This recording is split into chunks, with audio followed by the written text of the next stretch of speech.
All right, Kiss Army, welcome to the KissFAQ podcast. Thank you for giving us your time today and letting us into your head. I hope we don't do any damage. This is a Kiss-related podcast by the board, for the board. We hope that you enjoy. We'd love you to support this show. Please like, follow, and subscribe to us on Facebook, YouTube, and Twitter. Your likes and subscription helps us to grow and attract interviews and content.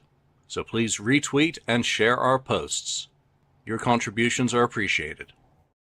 All right, welcome to the KissFAQ podcast. We are live. Thank you for joining us. I've got Daniel Wees dialing in. And from the all-conquering mighty Canada, Marcus Almighty. Greetings. And from the defeated, humbled America, voice of reason. What the? 69 Blizzard. Sorry, it's a hockey reference. I had no idea that there was a hockey game, by the way.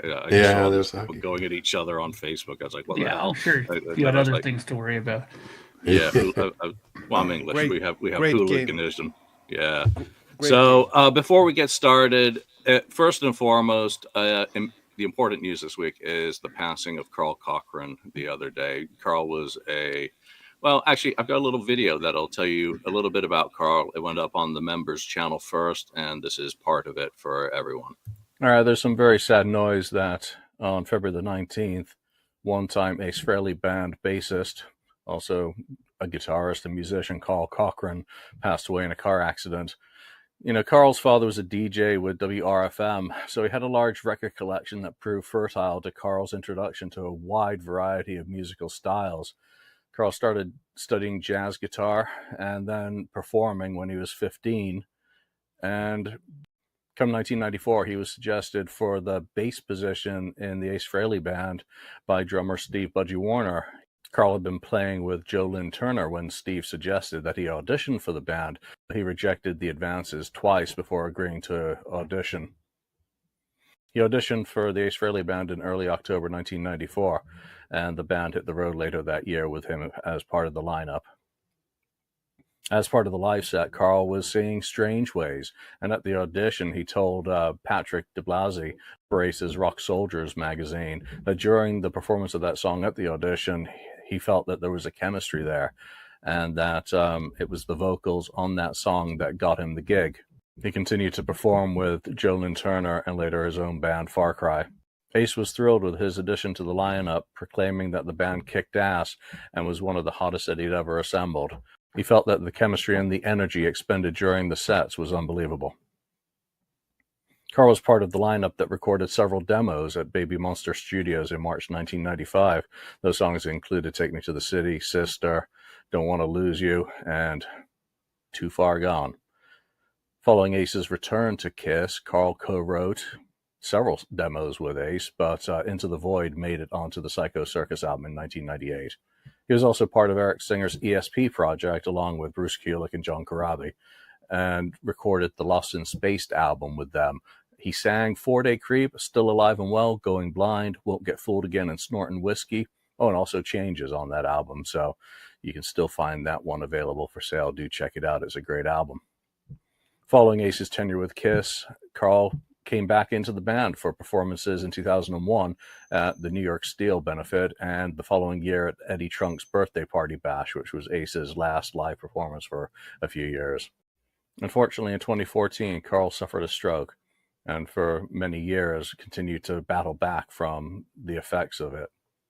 But there's much more to the man than that just brief Kiss-related summary. My condolences to his partner, family, and friends. Yeah, so that's just a quick obituary type overview of Carl's contributions in the Kiss-related area. Anyone got any memories on Carl Cochran that you want to share? Any add-ons to that before we move on? Don't know him that well. I mean, I knew that he was in the band, and I knew that those were his contributions. Didn't he also write something with the Kiss guys? Didn't he? Yeah, he wrote Into the Void. Yeah, okay. I knew his name popped up on. I met him a couple times over the years. He's a really nice guy. You know, I saw him post-stroke at one event where I was having a guitar signed for a charity. event, and he was really keen to sign it and participate in that. Just a really nice guy, and obviously the full clip I think is just dropped live for everyone to watch anyway, because it has a live version of Strange Ways from the tour with him singing it. So that's all that went up in the members first part of the group now. So just a little bit about the members only section. I've decided to try and expand my motivation by doing a members only section of the KissFAQ YouTube channel. First things that went up in that this week were a mini demo bite, which is a shorter song story for Torpedo Girl. I would never do one for the full-length song stories that I do for some songs, which just there isn't a whole lot to talk about. So it was a good opportunity to dig into the writing of a shorter song. I think it's only 5-6 minutes with the musical feature. So it's just going to give me the opportunity to expand the stuff that I do and also take ads out of the regular channel. So it's got a purpose. So I want to thank everyone who's joined so far. Hopefully you enjoyed some of the material that's been shared this week. There is a video available that tells you how to join and the sorts of things that you can expect in the members only section. Kind of moving on from there is a new song story. Mark, new song story dropped. Come On Love Me. Dropped on the anniversary date of the song itself. So that's 2 from season 4 out there now. More to come. Excellent. All right. So we've got a new section that we do want to do. And I want to make a call out to anyone out there who has graphical and musical capabilities to do a 10-second intro to this section, which we're going to call Meet Us in the Mail Room. And obviously that riffs off Ladies Room. If you can come up with an animated sequence to intro that section, and even if it's a paid gig to do so, send me a proposal of what it'll cost me and how you can do that and execute it so that it's worth my money, number one. But we'd love to do that. So anyone bought any Kiss shit this week, Ken? I didn't buy How any. many gold singles have you ordered? I didn't. Yeah, well, it's not getting that yet. But I didn't buy anything. But I pulled out a couple of old things of mine here. This is one of those scarf deals. Yeah. Which tour? I don't know. This thing does not have a. It's like, I don't know if it was made in England or whatever, but there's another one that's better, which I like a lot better, and this might be related to the Australian tour. Let's get this one here. Yeah, this thing here. Be further away here. So this one is, I don't know if it's official. I think it is. I bought it around the time back then, early 80s, in a import record store.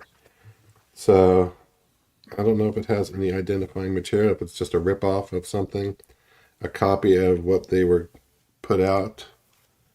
I'm just trying to see if there's anything. Yeah, I don't see any labeling otherwise. So I don't know. But I pulled it out. I thought they're kind of cool scarves, these things. Yeah, very nice. I might hang it up. Yeah, that's nice. Actually, with the other one, maybe I'll just put them up there with that one. Back Daniel, Cool. what about you? Actually, I got a hold of an old poster that I really loved back in the day. I always liked the way both Gene and Paul looked on the Creatures tour.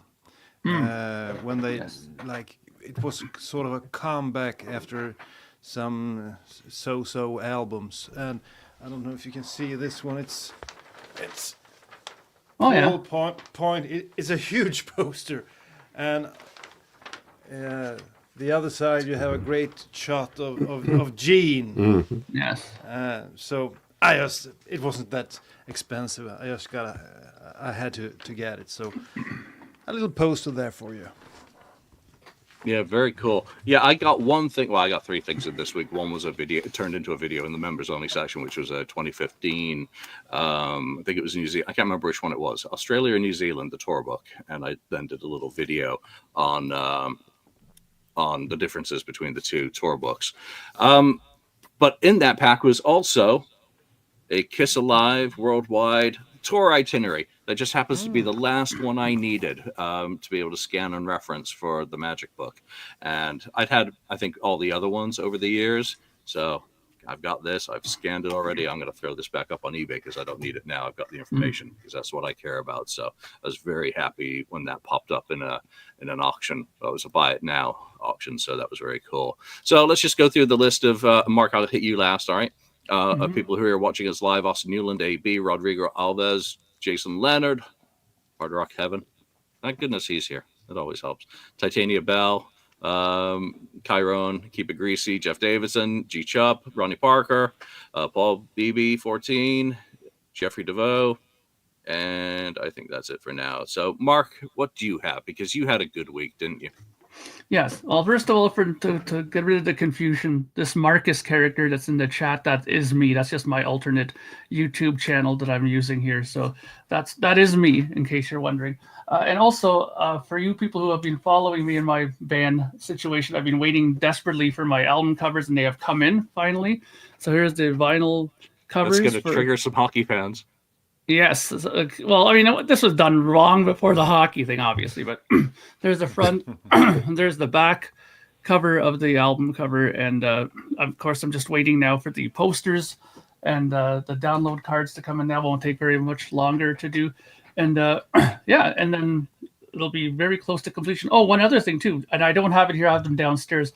The test pressings have come in. I've started listening to them. I've gone through 3 of the 10 so far, and they sound fantastic. So the test pressings are in as well, which means that we're even closer to completion. So there you go. Very cool. So this week I've started moving polls out of the FAQ to bring them onto the YouTube channel so that everyone can participate in them.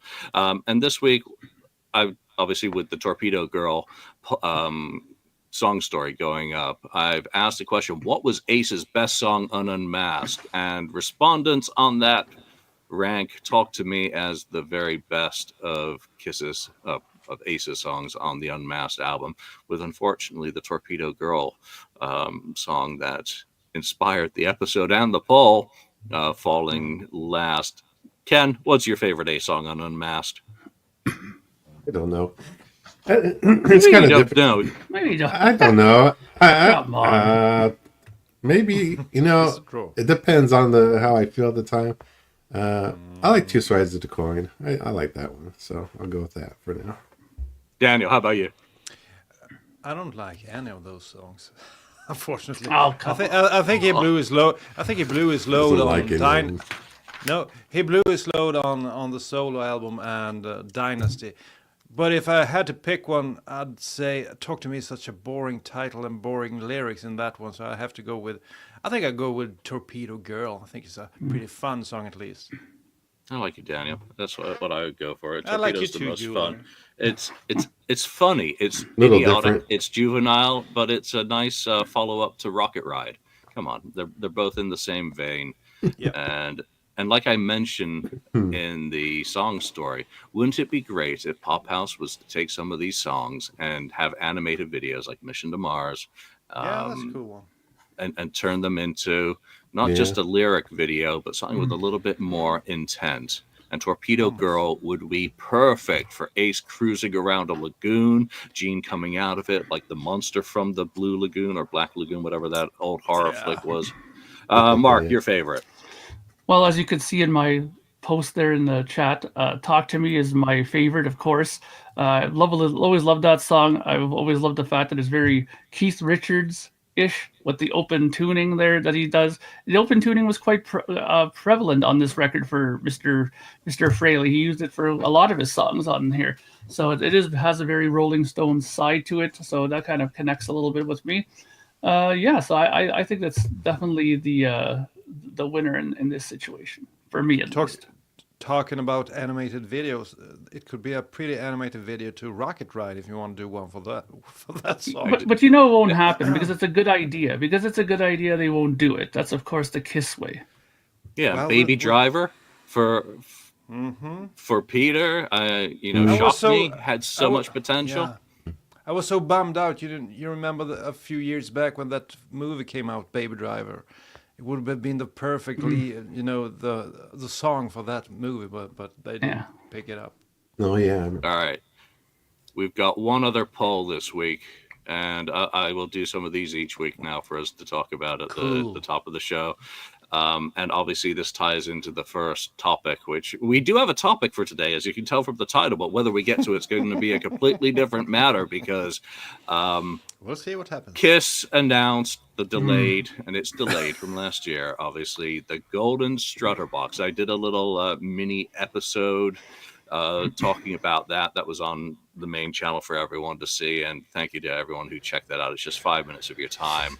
A 5-inch solid gold 8-ounce strutter single with a book.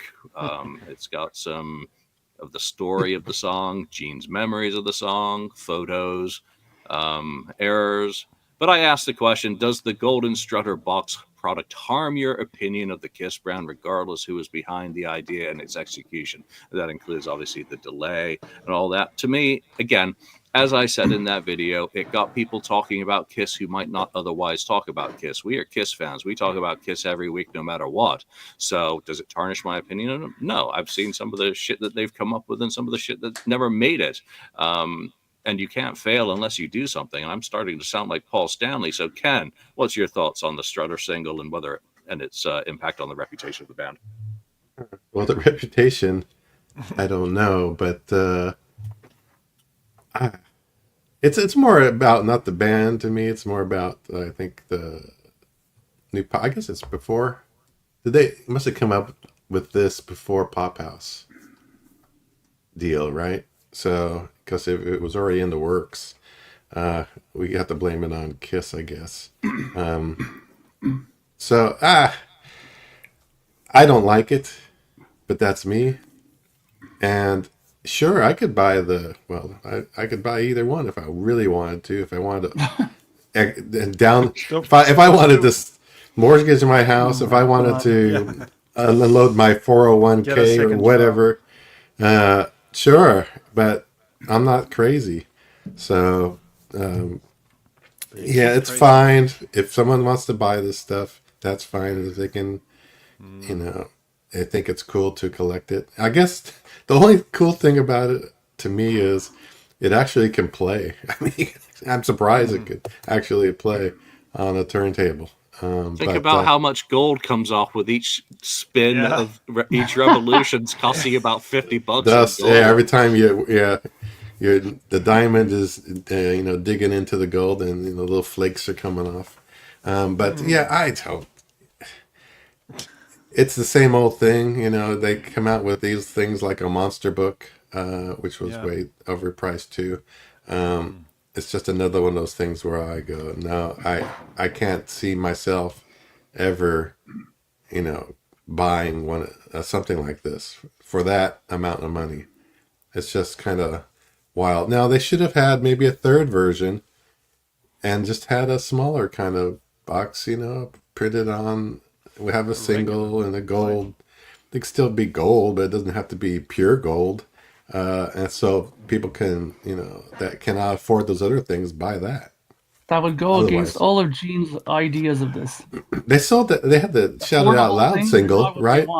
The Shout It Out Loud single. Yeah, and that's available for sale. Again for order. Yeah. Yeah. So why can't they do that with Strutter too? Why does it have to be the 50,000? It's not a Rolls Royce, Ken. Yeah, and then the other thing about choosing Strutter, I understand it's the first song, first album. I don't know. I'd rather have. You wanted the Gene song. People were suggesting also because of Hard Goods, and I am so against the concept that Hard Goods was the first appearance of Kiss on vinyl. There are things on Hard Goods that weren't recorded until February 1974. So don't give me that shit that was the first appearance of Kiss on vinyl, unless you can actually prove it, because Alan Price was recorded January and February 1974. Steel Eye Span was recorded in January 1974. There was stuff that was released on, obviously it could have been in the can. There was stuff dating back to 72 and even older, and a couple of the archival things on Hard Goods. So I do not believe for a minute that Strutter on Hard Goods is the first appearance of Kiss on vinyl. I think that was issued because it was being released as the third single. So that's the only thing that I've been able to come up with. Daniel, your take on, I know Mark's got a quarter in him. I'm just letting him fester and get really angry with this conversation before we unleash the topic on him. So your take on the golden single? You guys covered it pretty much, but I think it's another one of these crazy ideas that Kiss think is a good idea. Ken mentioned the monster book. I think this is the second coming of the monster book. You know, a useless but beautiful product that's of no one have any usage of the product, but it looks cool. It's overpriced, and it gets you headlines. So I think that's the major reason they did it. I don't even know if they have printed up those copies by now, but you get a few headlines, and I think that's the reason why they're doing this. And we have to put this in context. This has nothing to do with Pop House. This is a deal they did prior to connecting to Pop House. So Pop House isn't behind this crazy idea. This is something that Gene and Paul, licensed out to some other guys. So Pop House has nothing to do with this product. Well, Gene and Paul can't license the music out. That has to come through Universal. Actual music. But this hasn't gone through Pop House. This is something they did. You're very adamant about that. This has nothing to do with the Swedes. Because Pop House is defending Pop House. I see already. Yeah. Yeah, and it's not another Monster Book, because Monster Book had a warehouse full of unsold pages that hadn't even been assembled into books. They weren't allowed to sell the individual printed photos that were printed to try and recoup anything. So, it's a completely different scenario. That they will make up to 5 of these, and they don't ship till June. So it sounds like it's very much on. I wouldn't be surprised if only one of them sells, because there's going to be that one guy who the has same to guy have who had Ace and Gene at home while he Gene and Ace during the thing that you guys bought. What was the name of it? Oh yeah, the Vault Experience. Silly Safe stuff there. Yeah, the silly. All right, Mark.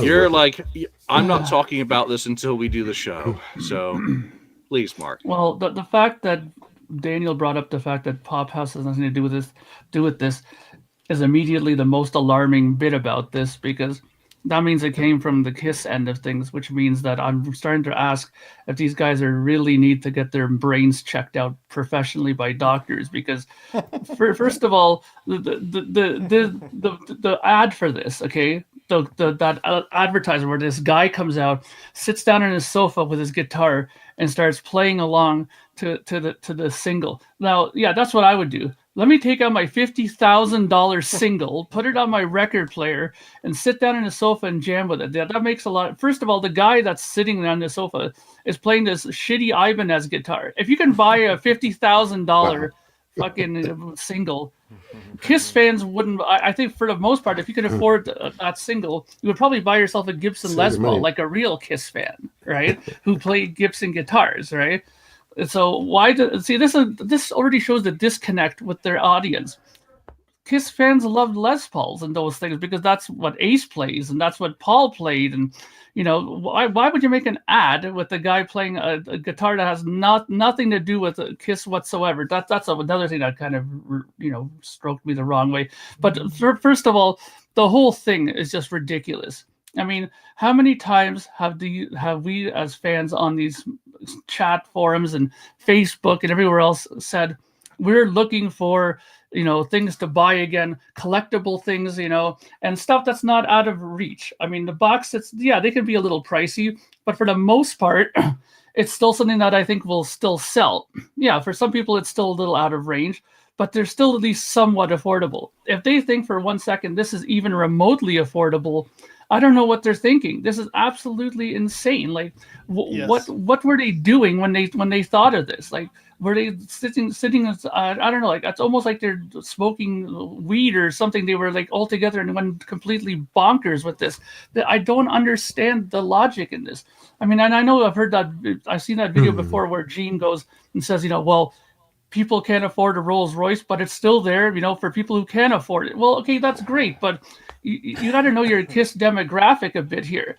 I mean, sure, there might be some, lawyers and doctors who maybe can afford it, but for the most part, KISS fans don't have that kind of coin laying around to just buy a fucking single like that. And in gold like that, an actual gold, that's just completely stupid, in my opinion. There's only 5 of the $50,000 one. It doesn't matter. No, I'm just saying that. I'm just making a point. Like, it's like they should have marketed it and something a lot less expensive, like I said, a single or whatever, where they can produce a lot and make a lot more money, I think, in the end. But Ken, that's a good idea. That's why they won't do it, because they're idiots. I'm sorry. I'm getting to the point now where I'm starting to think that they're really lost the plot here, these guys. Like, why would they do? Oh yeah, probably did. But I mean, this doesn't make any sense to me. I mean, you can go through any kind of thing about, it's making people talk and this and that. Who cares? You can make people talk with other things besides a $50,000 single. That's completely pointless. It's not. I just don't see how this is going to improve people's opinion of the band. And I'll tell you something else. You're talking about reputation. When this came out, I just started talking with a few people online, friends and that, and some people from some of the other things that I'm involved with, like the Yes community and this and that. KISS, within some of these people, I'm sorry to say, but they're starting to look like a complete laughing stock. People are actually wondering what kind of logic, is behind some of these things here. I mean, and being a KISS fan, I try to somewhat defend it to some degree, but I mean, it's hard to defend it anymore. I mean, people just, now when you say KISS, people start laughing, saying, "Oh, those guys that put that $50,000 single out, yeah, those guys, yeah." It's becoming a joke with people now.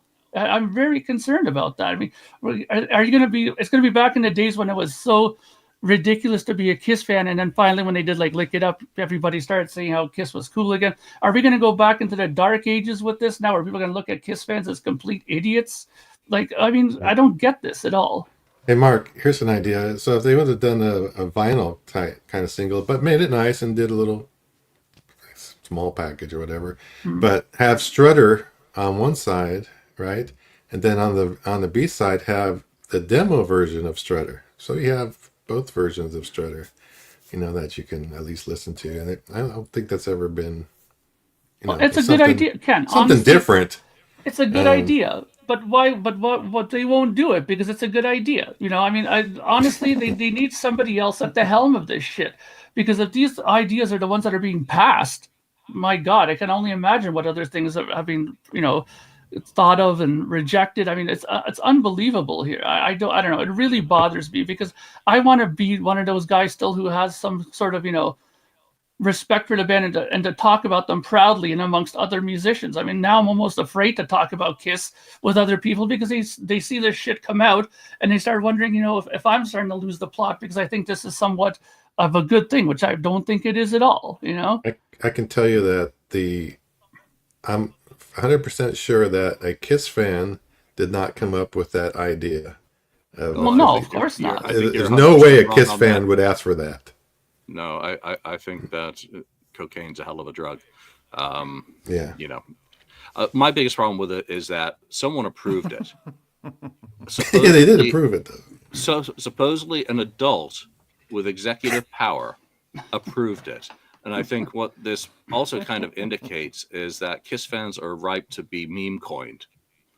So you'll get a Gene Simmons crypto meme coin that you'll pay $1,000 for, and it'll immediately be worth $1 or 10 cents because all the money will be stripped out of that meme coin, as happens with so many, custom cryptos that come and go. I mean, the Hawk Tour girl had crypto, and look what happened there. So KISS fans would buy in simply because it's got a KISS logo on it and it's bright and shiny, and their crypto wallets would be empty the next day, and they'd be like, look at me, I bought it. But this is a product that $50,000, you immediately lose more than half your value because the spot of gold, as already pointed out in multiple places, for 8 ounces of gold is not even worth half. It's $24,000 at $3,000 an ounce. So you're immediately so far underwater if you ever did need to sell it that you don't even have the bullion price because of the markup. So, Again, I don't get it. I don't get the Nickelback guy who looked like Sinkin' Stanley. There you go, Sinkin'. I mentioned you for once. Wearing a wife beater, playing an Ibanez. That's who unkiss. I mean, is that stock footage? Like, I have no idea. It's just sloppy. And then there's the errors. Wicked Lester did not get together in 1972. That's the first line in the booklet. That's wrong. Strutter wasn't born in 1973. Strutter was performed at the Epic A&R Showcase in November 1972. I'm being a piss-ass pedantic twat right now because I can be. Because that stuff bothers me. That stuff shouldn't get through the process. And I ranted about that already in the other video. So I'm just, it's like an echo chamber. But Yeah. you have to, and here's a great comment. They must be capitalists. So yes. They have the right to. They have the right to offer for sale anything that they want under the sun. That is what business is: supply and demand. You have the right to buy. You have the right not to buy. But God damn it, we have the right to mock and to discuss and to debate, and also sometimes to get really excited and pontificate very positively about stuff. So, there we go. What's the other news this week? Let's move on from that shit show, that golden shower of shame. Hold the golden. Yeah. Multiple podcasters are dropping hints about things that are coming in March. And one of the first announcements that have been made simultaneously is an audio tour of New York City coming on the 22nd in celebration of the 50th anniversary of Dress to Kill. Now, there will be an audio tour that is available online and in person if you happen to be in the area, which does actually sound fun, even if it's an idea that other people have done and suggested. So that'll be fun to see. But people are immediately now connecting that with other announcements from podcasts, unofficial, because none of these are up on Kiss Online. So it's just farts in the wind for now. That, box sets are coming. So people are starting to put, this is happening in March. What happened in March? Well, Destroyer was released in March. Oh, Dress to Kill was released in March. Then other podcasts are saying, well, I've just been scanning something for something. Yeah. So it's all kind of coming together. Dress to Kill is happening in March. I'm working on something for Dress to Kill. So, Daniel, your thoughts on all of those announcements and hints and nudge, nudge, wink, wink, say no more. Well, I think we all look forward to the box sets. That's the main thing happening this year. And hey, Daniel, can you turn your mic up a little bit? You're really low. Am I really low now? No, you're okay. Am I you're okay okay. now? Okay. Well, the thing is, the box sets, that's the thing that we're looking forward to this year. And recalling the previous box sets that were fantastic. I especially enjoyed some of the things on the Creatures box sets that I didn't know exist, like that demo for Betrayed. Because I'm always into the music side of things. I don't really care for a golden record of a song that I've already heard. If they can find some stuff that haven't, made the rounds yet, that's what I'm looking for. So I'm really excited for the Dress to Kill box set. I'm not too sure what they will do with Kiss Alive set, but I'm sure they will come up with some cool stuff for that as well. I do know that people who have been interviewed and have been at meetings with the Pop House guys here in Sweden, they seem really excited about these box sets. So I'm sure they won't be, I'm sure the box sets will be the thing this year, and I'm looking forward to those. All this other crap with golden records and stuff, I don't care for that. But put out those box sets and let's see where we go from there. Yeah, one of the things that people are trying to put together, on the FAQ message board, anyone can go and read those, by the way, is that there's a great deal of concern about what might be in a Dress to Kill box set. And it is a concern. My concerns around any box set starting up again are multifold. Number one, it's been a few years now, 3 years nearly, since the Creatures of the Night box set. So they are resetting expectations. This is a new baseline. Whatever happens this year, the first box set, if there is a box set, is going to be baselined, and everything is going to be measured against it, and it is going to be measured against what was, I think, absolutely stunning box in Creatures of the Night. It wasn't flawless, obviously, but it was by far a very, very good piece of product. You are taking on an extraordinarily difficult studio album to deluxe treat if you're talking about Dress to Kill. We all know the stories about how it was recorded in 10 days and how they stretched the gaps between bands on the vinyl to make it longer. They did that with Destroyer as well. So naturally, fans are very concerned about the contents of it. So it's going to need to be curated very, very carefully in order to make sure that it does justice to existing as product. I think fan expectations are probably the biggest concern, is probably price. Now that there are $50,000 gold singles, and how much was the Creatures vinyl issue? Now, obviously, that's a completely different case study, but that was pretty steep in terms of its cost, and we don't know anything about formatting yet. Nothing's been announced. So right now, there is no box.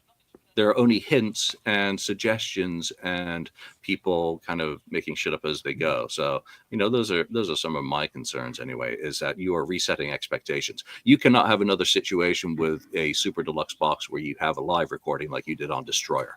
That can never happen again. You cannot have the wrong material from the wrong album showing up on a Kiss box set, especially at the prices, the economic conditions.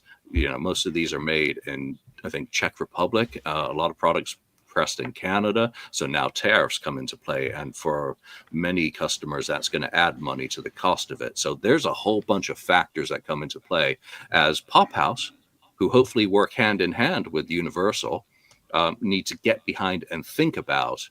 So that's your free information for 10 cents. Ken, your thought on boxes and whatnot. Yeah. First of all, we're the only podcast that doesn't have the information or we don't blab it out. But anyway, the Pop House with the Destroyer, Dress to Kill. I would hope that they would, keep the good things that they did in the other box sets. Like, of course, you had the book, you had some knickknack stuff. I'm not so big on the stickers and things like that, but that's fine.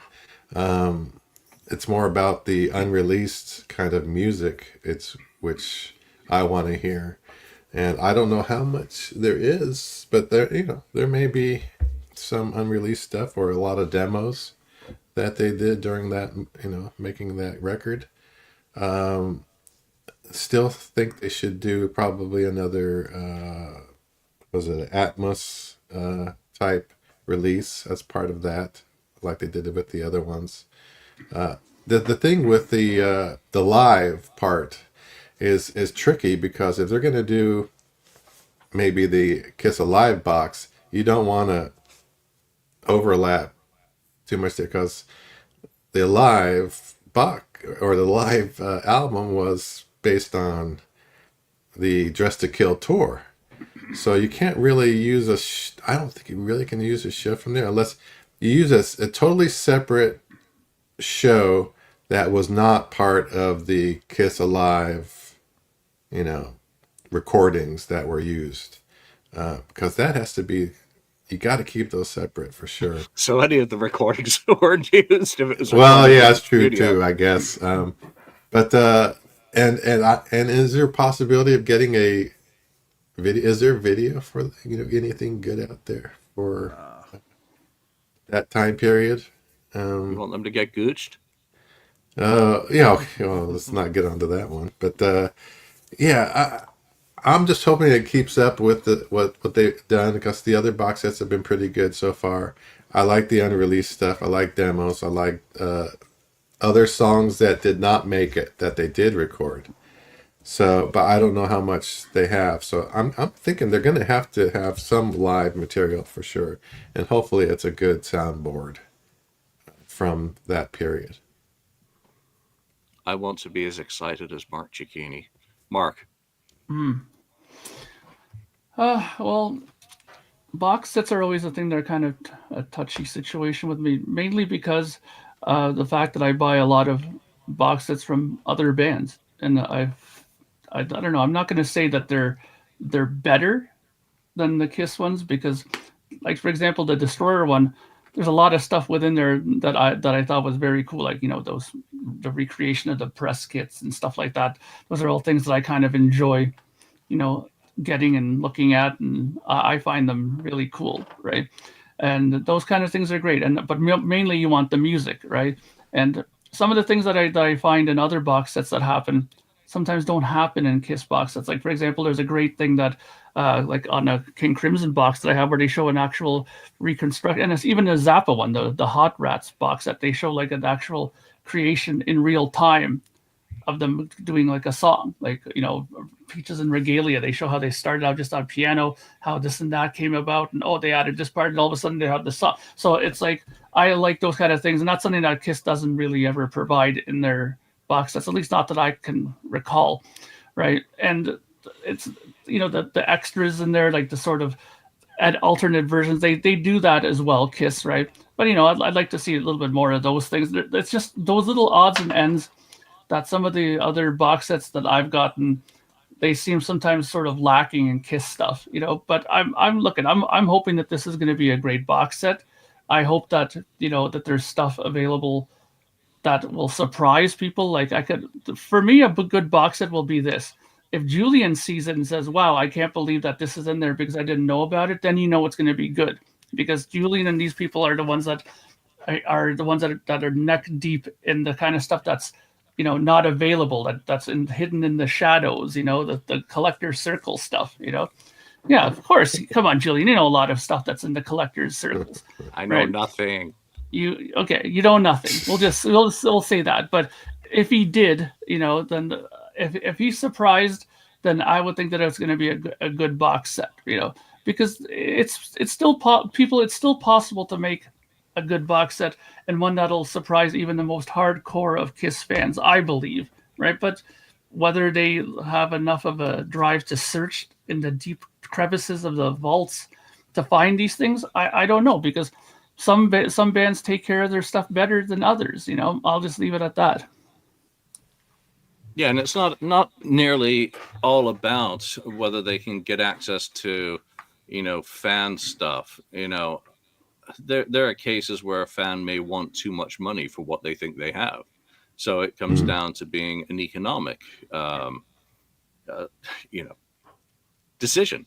It's a line. You have to remember that it's the music business. So everything to do with these things is a line item on a spreadsheet with a cost benefit, profit and loss, etc. How much is it costing us to put this together? What do we have? What might we need? What can we get free? Over the years, I gave stuff for the Destroyer box, no charge, because again, I'm a collector. I just happen to get it. It's not mine. I don't own the rights to it. I can't do anything with it. And I hope that they would clean it up if they used it. I've said it before that I sent it in for reference uses in hopes that they would match it up with what they had in the vault and it would be pristine. No, they happened to use it, so it didn't turn out the way that I hoped. So who knows? And again, I think there's a very good comment. Where was it? Kiss fans like to complain.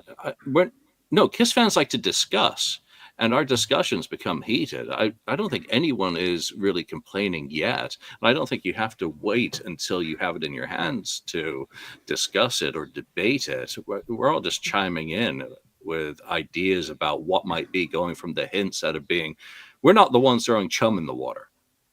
It's other folk are throwing chum in the water, and some of it is being so misinterpreted that they are setting fans up for a downer, to be let down. And that's one of my concerns. I say it all the time. I just say real quick, some before Daniel chimes in, there is that rumor too that they did record what is it? Oh, maybe that's too late. Never mind. I'm not even gonna say that. Yeah.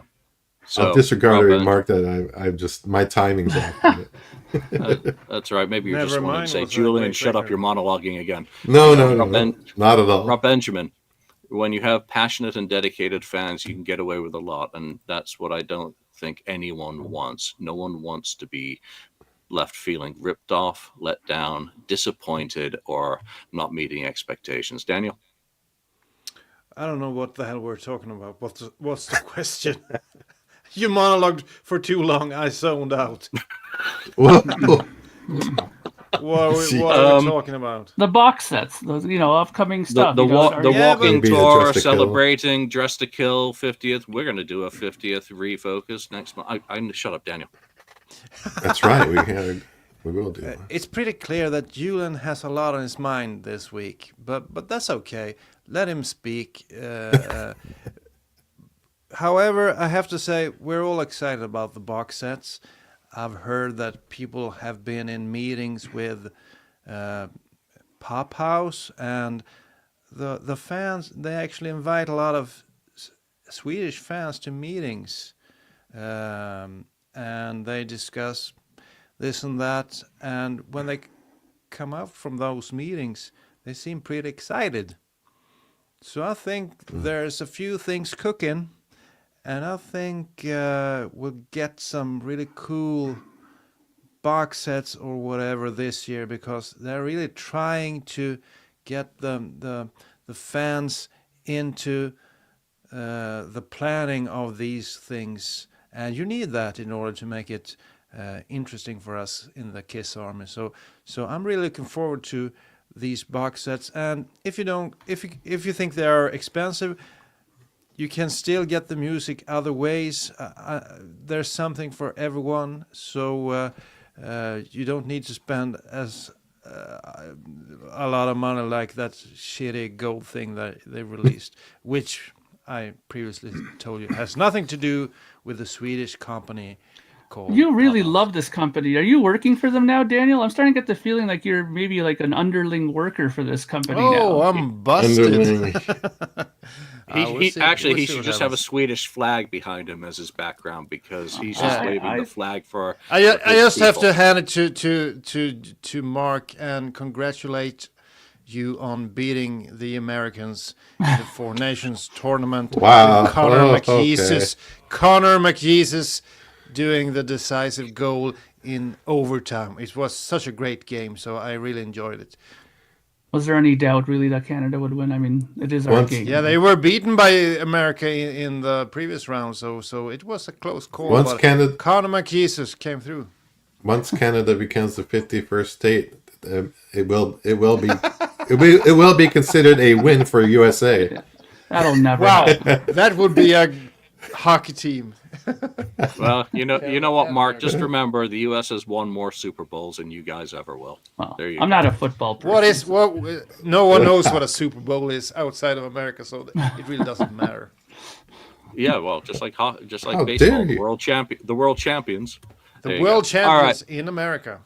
Yeah. So what's come up on the chat as we've been as I've been monologuing and you guys have been getting a word in edgewise is the Richard Marx interview with Paul Stanley. Did anyone check that out? I haven't had a chance yet. So I saw a little bit of it. No. Ken, of the little bit that Nothing you really. saw of it, what did you think? Nothing. No, I didn't get a lot of. I mean, I think Paul is done with Kiss. I get that. It sounds like it. There's nothing about them getting back together and doing anything. It's more he teases that he may do something. I think himself, but I don't know. Honestly, I don't know if he could do the singing part of it. So yeah, I don't think we're gonna see much from Paul. I doubt it, but if he does, it's good for him if he can do it. But I just I don't think he's gonna be out there like Gene is at all. Nothing like that. You know what the problem, though, I think, is with this, that Richard Marx, I believe, he's friends. He's obviously He's a friends friend. with Paul, Yeah. and I think that Yeah, with him, they're he friends. feels safe with him. It's going to be all softball questions. He's not gonna ask anything that's really, True. some kind of digging deep question, because Paul is very touchy about these kind of things, and he'll never answer anything that the people Oh really yeah. want to hear. So he'll love doing these No. Richard Marx interviews because he can talk about cooking and God knows what Yeah. else, instead of talking about music, what the people actually want to hear Spaghetti. from him. Yeah. I mean, he asked a question like, Pasta. did you put on the makeup for the first time? That kind of question. So it's like that's like a Real fan, important. a fan Wow, would a new ask, question. But Yeah. it's just I think the problem stuff with like that. Paul is that he is done. Put a fork in him. He has nothing yet. He has nothing left to say.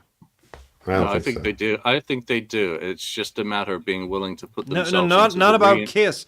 Not about Kiss. He seems so uninterested in Kiss since they ended They sold in it. Madison Square Garden. Well, I doesn't think he have he's an done art with show Kiss. this I think weekend? he's- I thought he was doing an He's art doing thing. the art thing. Yeah, he's still Yeah. doing that. Yeah. Hooray! Hey, you know what? The guy's in his That's 70s. good for him. I mean, He's had a lifetime of rock and roll preaching. So Yeah. But you know need what? to have the It's- right expectations.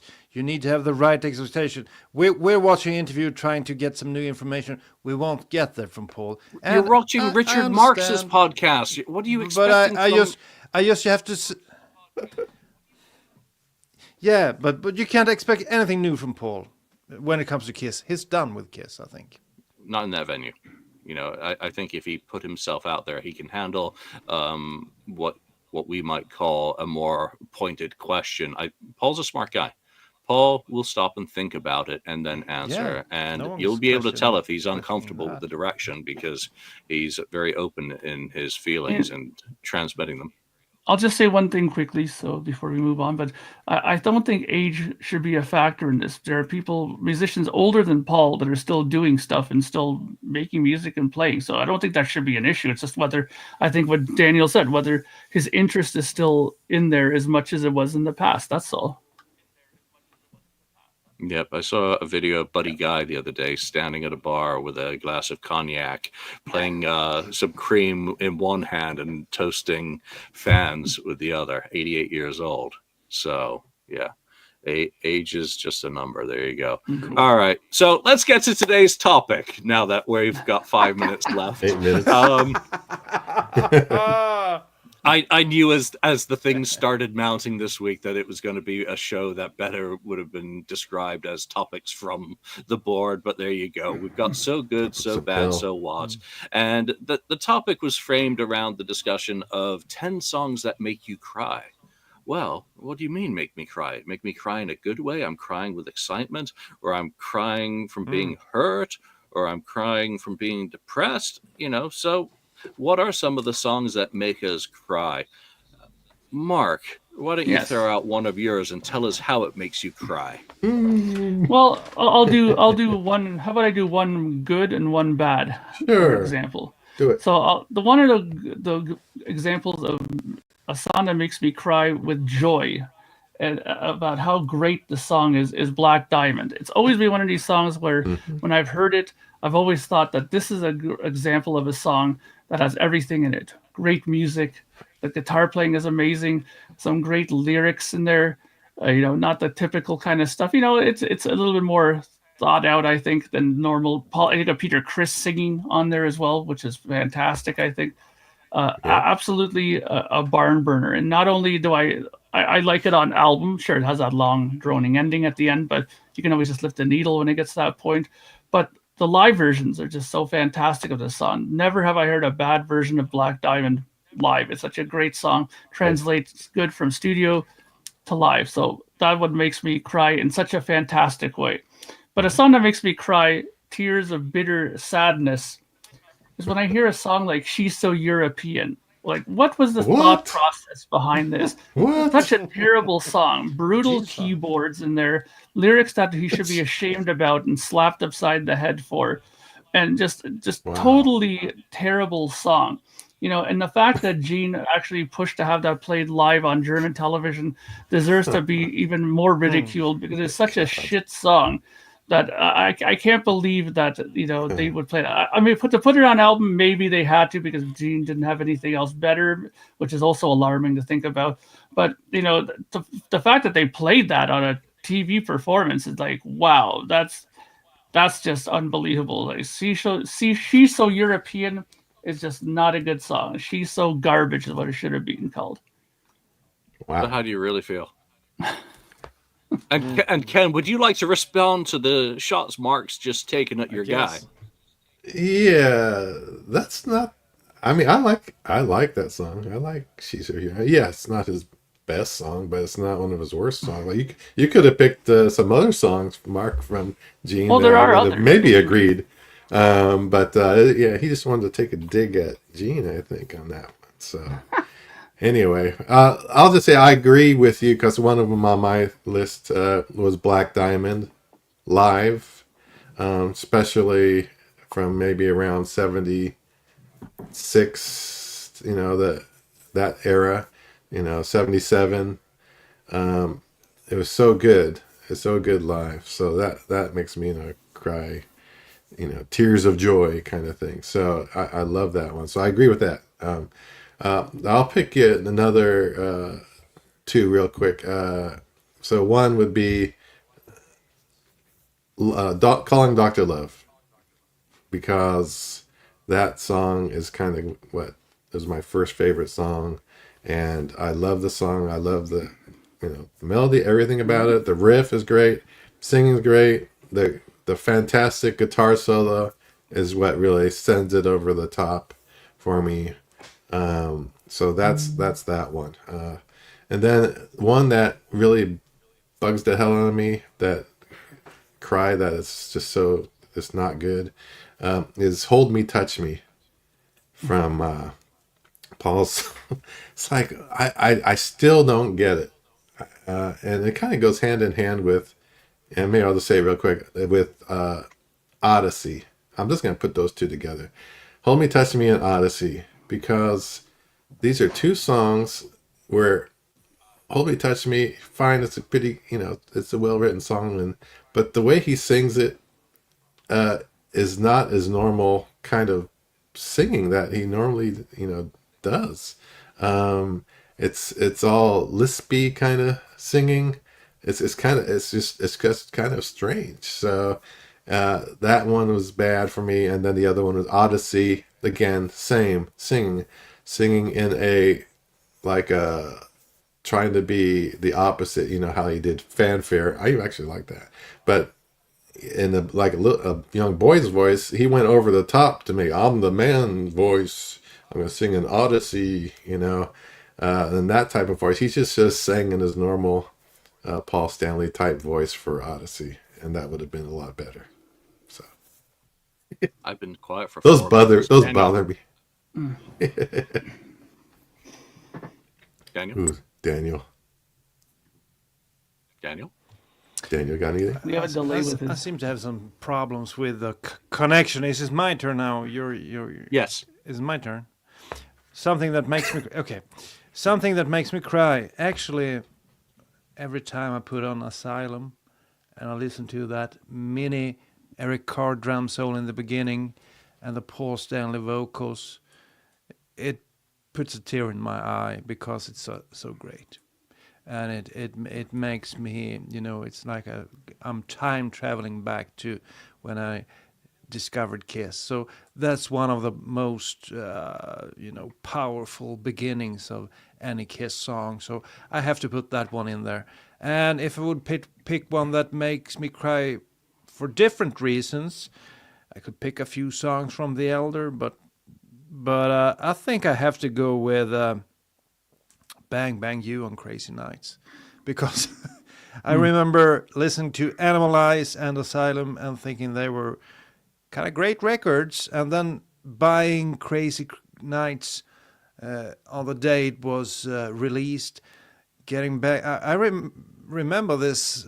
I brought a friend back home and we put it on the turntable and listened to it. And some of the songs, the first time you listen to them, it's hard to get into them, but I could understand that Crazy Crazy Nights was a pretty good song. But when I got to Bang Bang You, I wasn't more than 11 or something, but I instantly felt that what the hell is this?